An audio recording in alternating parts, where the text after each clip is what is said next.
Your main man, Andrew Wood, coming back. And today, I'm going to be asking you a question. Alignment, is it the balls? Today, I'm on a phone for about an hour and a half with a real one percenter in the RPG hobby.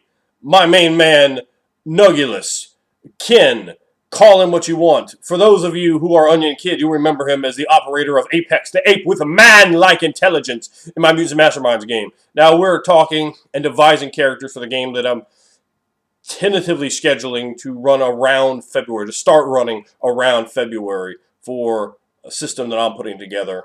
And it's a 3.5 a D20 version fantasy game. Now, I've been carefully picking apart the pieces and really looking more than just at the simple house rules that I'd come up with for running a 3.5 game, and really just ripping and tearing into the system and learning about the system mechanics in new and interesting ways, changing and reconstructing and reconfiguring the system around, figuring out exactly what I do and what I don't like, and not just how it's going to affect in my immediate play group, but with a complete absence of myself or my players, how it would function with other individuals. Now, having looked at that and having discussion, I'm talking to Nos, and he says, I don't like alignment. I hate alignment. I find alignment to be constrictive to role-playing, not something that helps engender that role-playing, not something that helps you get deeper into character, but something that sort of confines you like a box that you're put in. Now, I'm actually rather ambivalent in regards to alignment. However, looking at it, I can't see any real reason to have alignment in a game. I don't think that it adds anything at all. And his point is valid. It is constrictive. It doesn't really help you get further along in that role-playing. I think that there are a number of ways where you can bring various systems in. And talking on the phone, I came up with some things where we're kicking some ideas around. I've come up with something to fill that void, to get in that space, to talk about how you're acting in a certain fashion, your relationship with the deities, with your deity, with the things around you that are important to you, with the things that you care about and the things that you can't stand, and taking this and coming up with a very emotionally evocative system that actually rewards you for playing towards the things that you create and select. So I think that allowing players to continue to build their own stories, their own nature with their god, their own relationship, to allow them to build their own personal stories with other NPCs that they care about or that they can't stand, I think that's something that's quite rewarding, and then also can be added into the experience point overall pool. Alignment itself, as Nos pointed out, doesn't do anything. You play it. There is built into the 3.5 system no reward at all for playing it or for not playing it. It just doesn't really matter. It's sort of almost an antiquated idea that's always been in the games, and it always is there. In fact, I was talking to Alikov 2 weeks ago maybe, and he's asking me about alignments, and I'm explaining them to him. And it was rough to try to explain the difference between like neutral evil and chaotic evil, or neutral evil and lawful evil, because it gets pretty damn close. There are differences, but man, it's in small amounts. And the fact is, your alignment over the course of your life ought to change. I know mine has multiple times over the course of my life, and I don't see any reason. In fact, I know in some versions of D&D, you actually lose experience points for alignment changing. You should gain experience points for your alignment changing. You're taking on a new perspective, a new worldview, a new idea is coming into your head, a new way of interfacing. Those are experiences. It allows you to reinterpret life differently, allows you to interact in a new fashion. And that sort of growth can be both positive or negative, but it certainly adds to alignment, or adds to life experience and adds to you looking back and you go, oh, okay, well, there were changes, there were differences there. My question to you is, do you like alignment? And if you do you like it a lot, or is it kind of like, well, alignment's there? For me, when I run the games that don't have alignment in it, I do not notice alignment not being there. If I play in a game that doesn't have alignment, I don't even notice. Like, I'm not like, oh, fuck, man, I need to have that neutral evil alignment there. No, I don't notice. I don't know it is there or it isn't there.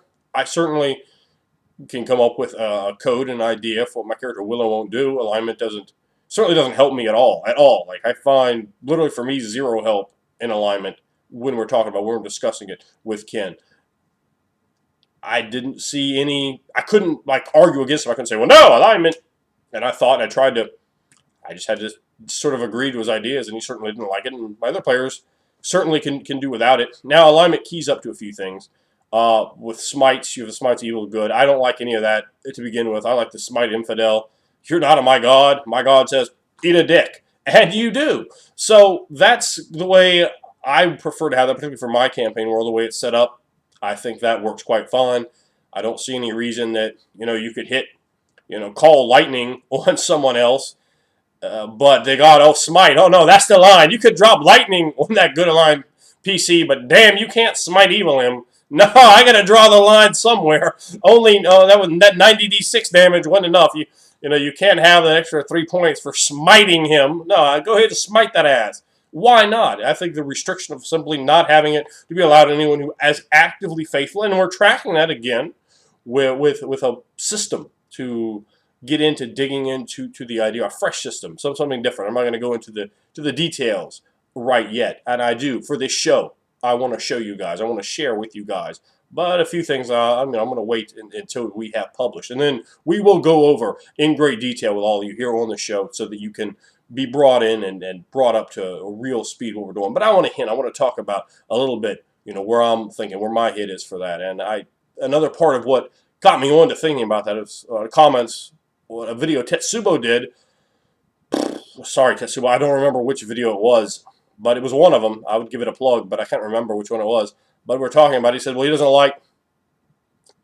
he wants to play a game with alignment because he doesn't want morally, oh gosh, I'm trying to get it precisely correct here. Please forgive me because I'm going to misquote you. But something along the lines of if he's playing a game with alignment, he doesn't expect a game that's going to be morally complex. It's essentially going to be, I guess, again, correct me if I'm wrong here, but the good guys, the bad guys, we cast detect the evil, we find the bad guys, we sort the bad guys out, done. For me, that style of play isn't going to cut it. I'm definitely not going to put that in a game I'm writing. I'm definitely not interested in putting it in a game I'm playing. I want moral grayness, and I think when you start pigeonholing alignment in there, there's a bad guy. It says right here. It says he's the bad guy. He's the bad guy. But actually, I'm trying to present him, he's the bad guy.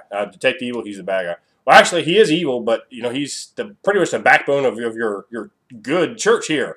Without him, you will fall apart. Nope, he's evil. We're going to kill him. But, he's doing all this stuff for you. His evilness, he's actually the most loyal person. No. We're getting rid of him. So, when you look into the spells, detect, law, chaos, good and evil, no alignment, all that stuff, it doesn't help. I don't like it. I don't like protection versus evil. I don't like any of these spells. I think where they have any sort of necessity, that can be filled in through other means. And overall, I think they give too much information and too many easy passes. That's the bad guy because he's evil. Well, I don't like that style. I think that's too easy. I don't enjoy it. I think that you could certainly have a character of the good alignment who is the villain, a character of the evil alignment who is the good guy, the protagonist, or at least not the villain, and that you can really have a large number. Also, looking at gods, I don't really like it that restrictive. I don't see why you couldn't have a lawful good priest of the chaotic evil thunder god. He's like, oh, I'm praying for my village so you don't get destroyed. Yes, please, Dagon, do not take all the souls of our people out to sea, or whoever you're praying to. I could see very good reasons why you wouldn't go fully balls on evil. You're not like trying to call lightning down. You're trying to keep it away. You're trying to make whatever hard call sacrifice you had to do. Like, oh, look, I had to kill one of you to sacrifice you to God. I'm really, really sorry about that. It's tearing me up inside, but it's better you than the 12,000 people that are going to die because he just sends a tidal wave to wash the city away. That's what's going to happen because, I'm in tune with this. I'm seeing it. So, I can see the spells that affect alignment, I don't care for. I don't like smite affecting a good or evil. I just like it overall. I think it makes a character more relevant, more useful, more interesting. Like when you're in that pigeonhole situation, you're looking for the evil guy. So for the show here, I would appreciate your comments. That's definitely going to go into my thoughts. If you like alignment, tell me why you think it helps. Make a good case. Make a convincing case. Why is alignment good? Why is it something that adds to the game?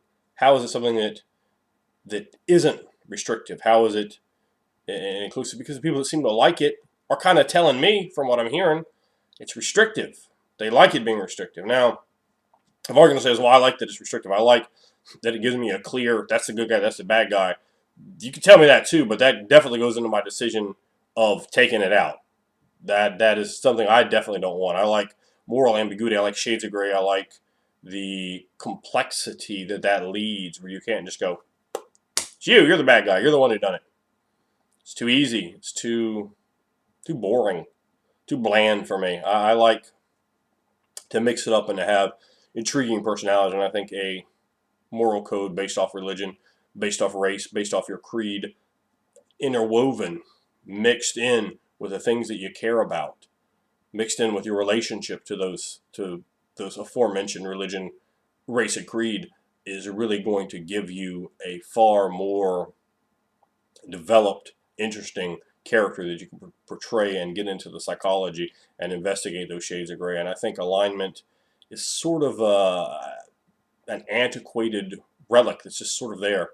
And for those of you that do like it, do you ever miss it at all if it's not there? If it's, if you all of a sudden play Savage Worlds or Mutants and Masterminds or another system that doesn't have alignment, do you miss it? So let me know what your thoughts are there. If you like it gone out of a fantasy game, if you like it in a fantasy game, and why on either case.